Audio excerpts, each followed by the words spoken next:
Sa dami nga na nag-entry, nagsiksika na nga yung mga ibon dito sa mga crates. Pero bago yan, ay balikan muna natin yung mga kaganapan natin kanina. Kaya naman, tara, samahan nyo ako. Mag-load ng kalapate. Tara. Mga kalapatids, bali maaga din tayo natapos doon sa ginagawa natin trabaho, kaya maaga din ako nakauwi. Ito, pasilip ko sa inyo yung mga isasalang ko mamayang gabi. Tara.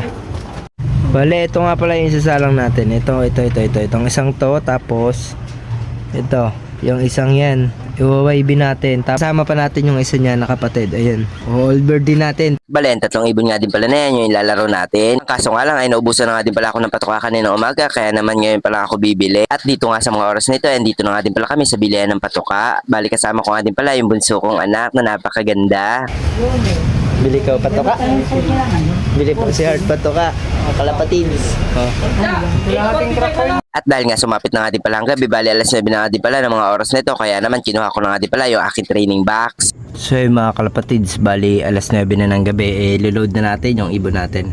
Ito yung ibon natin na iloload, isa. Then ito yung pangalawa. Tapos ito yung pangatlo. Tara.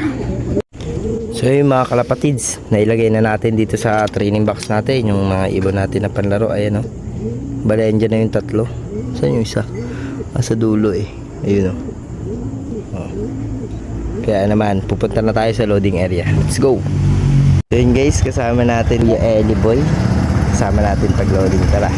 At dito nga sa mga oras nito, dito na nga din pala kami sa loading area. Alas sinadya ko na nga din pala magpalit, kaya naman alas 9 na nga din pala ako nag-asikaso. Isip ko kasi pag alas 9 na ako nag-asikaso, ay baka konti na lang yung nakapila. Ang kaso nga lang ay nagkamali talaga ako kasi napakarami pa nila dito. Kaya naman pila balala talaga tayo ngayon. Dito nga ay mapapansin nyo na halos mapuno na nga din pala yung mga crates sa dami na nag-entry. Kaya naman good luck na lang sa ating lahat. At dito nga sa mga oras nito, isang oras na nga din pala kami nakapila. Kaya naman itong anak ko ay nag-aaya na nga din palang umuwi. Ang kaso nga lang ay malayo pa nga din pala ako sa pila. Kaya naman ihatid ko muna itong anak ko at babalik na lang ako. At dito nga sa mga oras nito, nahihatid ko na nga din pala yung anak ko sa amin. Kaya naman bumalik na nga din pala ako dito sa loading area. At dahil nga ako na nga din pala yung sunod, kaya naman kinuha ko na nga din pala yung aking mga ibon para ma-load ko na din. At dito nga sa mga oras nito, kinuha ko na nga din pala yung una kong ibon na ilo-load. Bali itong ibon nga din pala nito, ito na nga din pala yung nag-iisa ko na panlaro ng YB. Ano ba naman kasi may kasama talaga dapat ito. Ang kaso nga lang ay binigla ko nga din pala yun sa Pulangi Albay, kaya naman hindi nakauwi. Dahil nga tapos na nga din pala may stickeran yung ibon natin, kaya naman ipapasok ko na nga din pala ito sa crates at susunod ko na nga din pala yung dalawa pa nating ibon. Bali fast forward na nga din pala natin at hindi ko na nga din pala pinakita yung pagkuha ng ring number nito. At dahil nga tapos na nga din pala may lista yung mga ring number ng mga in-entry natin, kaya naman susunod na nga din pala itong isa nating kasama. Bali isang ibon lang nga din pala yung ilo-load nila. Paano ba naman kasi hindi talaga napupukosan itong kaibigan ko yung mga ibon niya kasi busy ito sa trabaho. Pagkatapos naman mag-load ng kaibigan ko ay sumunod na nga din pala itong pinsan ko. Habang naglo-load nga yung pinsan ko ay sinilip ko na nga din pala yung ating mga ibon dito sa ilalim. Bali mag-aalas 11 na nga din pala ng mga oras na yan, kaya naman uuwi na nga din pala kami. Kaya naman hanggang dito na nga din po pala yung video natin ngayong araw. Maraming salamat nga po pala sa mga nanonood at nagsusuporta sa aking mga video. Yun lang po, maraming